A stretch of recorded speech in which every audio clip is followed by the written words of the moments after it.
On connaît tous Caillou, n'est-ce pas? Ce petit garçon de 4 ans, ses aventures de tous les jours. Mais si on regarde d'un peu plus près, on s'aperçoit que derrière ces histoires toutes simples se cache en fait quelque chose de bien plus profond. C'est une sorte de programme d'apprentissage, une véritable boîte à outils pour les toutes premières leçons de la vie. Et c'est là toute la question. Qu'est-ce qu'on apprend vraiment en le regardant? Eh bien la réponse est super riche.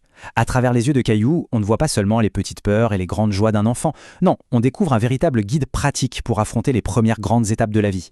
Alors, allons-y, plongeons ensemble là-dedans.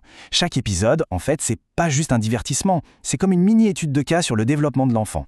On va voir comment ces scénarios, l'air de rien, préparent les plus jeunes à affronter le monde réel, une situation après l'autre. On commence avec un thème universel, la peur de l'inconnu, les fameuses premières fois. Ce sont des moments absolument cruciaux dans la vie d'un enfant et la façon dont on les gère peut vraiment laisser une trace. Bon, cette situation, elle parle à tout le monde. Caillou ne se sent pas bien, il a la grippe, et bien sûr, l'idée d'aller voir le médecin, ça l'effraie complètement, il veut juste rester avec sa maman. C'est vraiment le point de départ parfait pour une leçon sur la gestion de l'anxiété. Et là, la stratégie du médecin est juste brillante. Au lieu d'imposer l'examen, elle transforme cette expérience qui fait peur en un jeu. D'abord, elle laisse Caillou utiliser le stéthoscope sur sa mère, puis sur lui-même.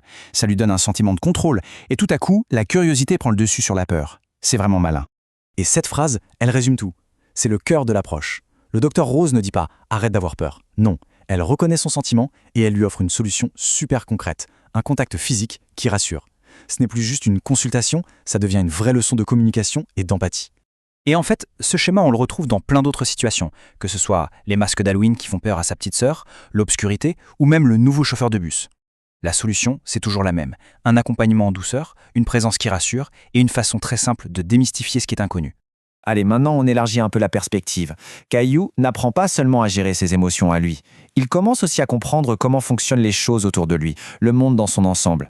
Cette comparaison, elle est fascinante. La visite au marché fermier, ça enseigne à Caillou des notions d'écologie de base. Il comprend que les bananes, elles doivent prendre l'avion pour arriver chez lui, alors que les fraises, elles, ont une saison. Il rencontre les gens qui cultivent sa nourriture, il voit des animaux, il goûte du miel. D'un coup, la nourriture a une histoire. Ce n'est plus juste un produit dans un rayon. Et cette exploration, elle continue en pleine nature. Pendant un pique-nique, Caillou fait un geste typique d'enfant. Il finit sa bouteille et, hop, il la jette par terre. Pour lui, elle ne sert plus à rien. Et c'est là qu'un garde forestier intervient pour lui apprendre une leçon essentielle sur la responsabilité. Ce qui est génial ici, c'est la simplicité de l'explication.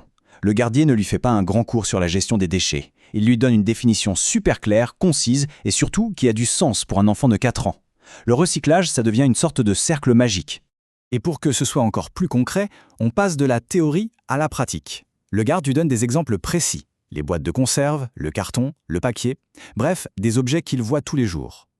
L'idée abstraite du recyclage devient tout à coup une action très concrète, que Caillou peut comprendre et même reproduire.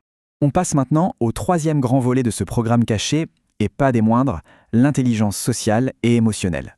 Comment on apprend à vivre avec les autres? Et comment on apprend à comprendre ce qu'on ressent? C'est un gros morceau. Ah, l'histoire de la citrouille, c'est une vraie masterclass sur la résilience. Au début, Caillou est super excité. Il a trouvé la citrouille parfaite. Et puis c'est le drame, il la casse. Grosse déception. Mais au lieu de juste le consoler, sa famille va recadrer l'événement. Le plus important, c'est pas sa citrouille, c'est d'être reconnaissant pour tout ce qu'on a. Et le geste de sa petite sœur, Rosie, qui partage sa propre tarte, c'est la conclusion parfaite. Autre situation, autre défi social. Une nouvelle voisine, Isabelle. Le truc, c'est qu'elle ne parle pas la même langue. Alors ça pourrait être un obstacle, mais pas du tout. Ça devient une opportunité. Ils vont trouver un autre moyen de communiquer, par le jeu, par les gestes, par le rire. Il y a ce tout petit moment d'apprentissage qui est en fait incroyablement puissant. En apprenant juste un mot, Roro, pour dire rouge, le monde de Caillou s'agrandit d'un seul coup. Il comprend que sa vision du monde n'est pas la seule, qu'il y a plein d'autres façons de nommer les choses. On revient un instant à l'épisode du médecin. Vous vous souvenez? Après sa visite, Caillou joue au docteur avec son ours en peluche. Et cette phrase qu'il dit est essentielle. Il ne fait pas juste rejouer la scène pour s'amuser. En fait, il est en train d'intégrer, de digérer ce qu'il a vécu. C'est en prenant soin de son ours qu'il consolide ce qu'il a appris sur l'empathie. Bon, alors, qu'est-ce qu'on retient de tout ça? Si on prend un peu de recul et qu'on rassemble toutes les pièces de ce puzzle, on voit une image très claire qui commence à se dessiner. Finalement, tout le programme de base tient là-dedans. La curiosité, parce qu'on l'encourage toujours à poser des questions, l'empathie, en lui montrant comment comprendre les autres, la résilience, en lui apprenant à surmonter les déceptions, et la gratitude. Mais le plus important, c'est que ce ne sont pas des leçons théoriques. Tout ça, c'est du vécu. Et en fin de compte, c'est ça, la grande conclusion. Caillou nous montre à quel point les histoires sont un outil puissant pour donner un sens au monde. Chaque petite aventure est comme un mini-laboratoire où un enfant peut explorer des émotions et des situations compliquées, mais dans un cadre complètement sûr et compréhensible. Et on va se quitter sur cette question.